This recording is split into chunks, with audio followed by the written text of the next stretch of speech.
Hello, everyone, and welcome to the preseason sit-down. I'm Wiley Ray here with the Prospect League, and today I'm with the Prospect League Commissioner, David Brauer. David, how are you doing today?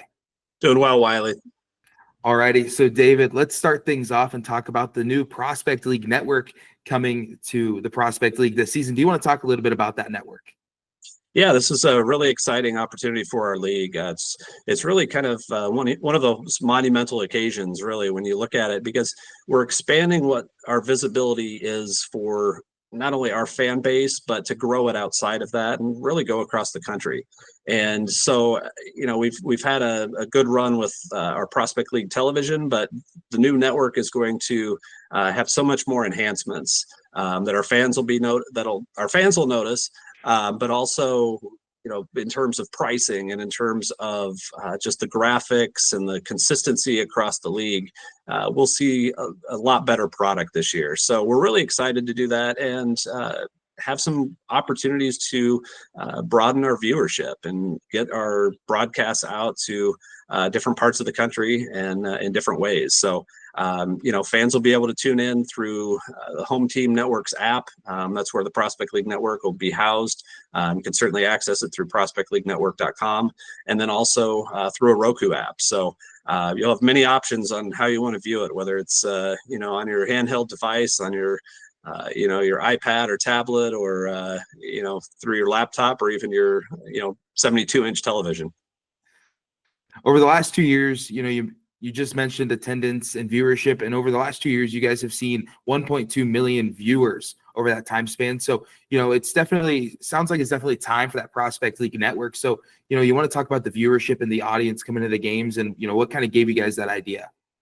Yeah, absolutely. I think, the network itself gives you access across the country.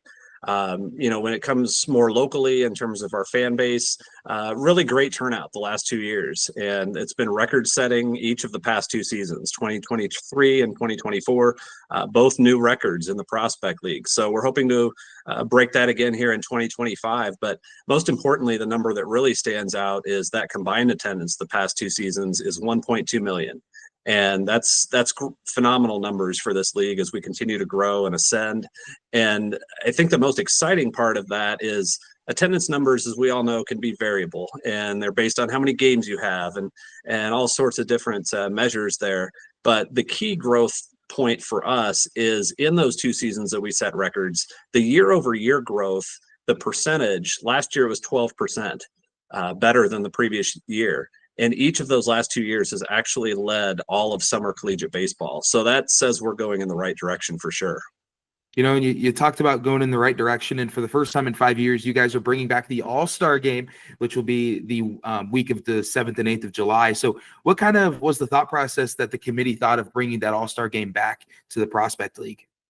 Yeah, 2019 was the last time we had an All-Star game, and that was in Normal, Illinois. The Corn Belters hosted that, and it kind of sat dormant for a few years. And part of that is because of the compressed schedule that we have. You're cramming in 56 games over about a 10-week timeline, and you've got travel involved, and you also want to give a few off days and those types of things. So there's logistical challenges. But Springfield brought to our board of directors a proposal to host an All-Star game in 2025, and it coincides with their 100th year of baseball at their facility. And so we're excited about, getting this off the ground. Springfield has done a tremendous job in growing their franchise and their fan support over the years. And they're going to do an outstanding job for us, putting on a show for a home run derby, for the All-Star game itself.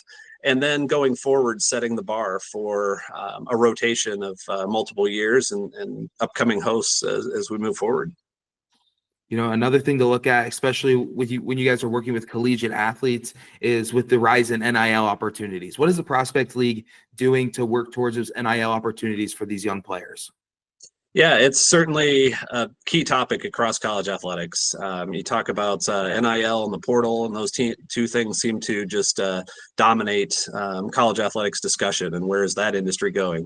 And we're no different. I mean, we are an extension of college baseball when you get right down to it. And so we need to be cognizant of what's going on in NCAA and JUCO and NAIA.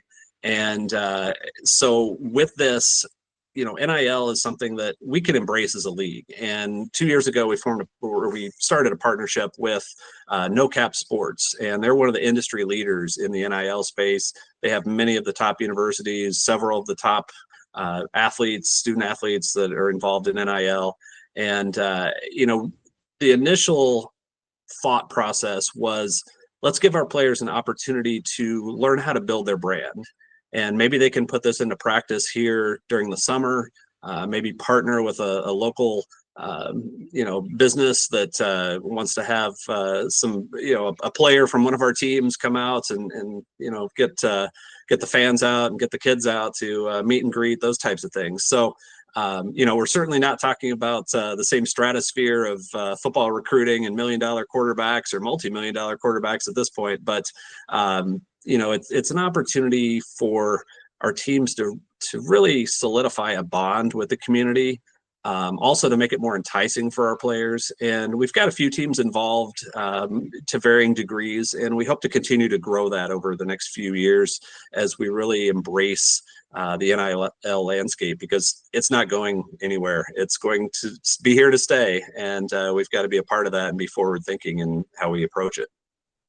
And my last question for you, I know you talked about a lot of exciting things coming to the Prospect League this season. What are you looking forward to the most about this upcoming season? I think there's a lot of things. We mentioned the network, the All-Star game. We're bringing back one of our traditional markets in Quincy. They have had a lot of success. I mean, Kirby Puckett played there back when this was the Central Illinois Collegiate League. And, so they're a traditional market that should be poised for success. And, I think there's a lot of things to be excited about: the growth, continued growth, and really the product on the field. We have top level collegiate players playing in this league, and they're all hungry to take that next step, whether it's at their university and maybe assuming a starting role next year or enhanced role, being part of their school's program, counted on more in the coming year, or even just bettering their situation. We talk about the portal, and that's a key point for everyone across summer collegiate baseball, is how are they getting better, whether they're looking at the short term and what their situation is with a roster spot at the college level, or more importantly, how it is in developing for the future. And maybe it's an MLB draft prospect. We've had a number of those in recent years, especially. And so these players are working to get better. It's an atmosphere that they can really bond with the fans, signing autographs, taking pictures, all those types of things. And I think it's, really kind of a wholesome approach to baseball.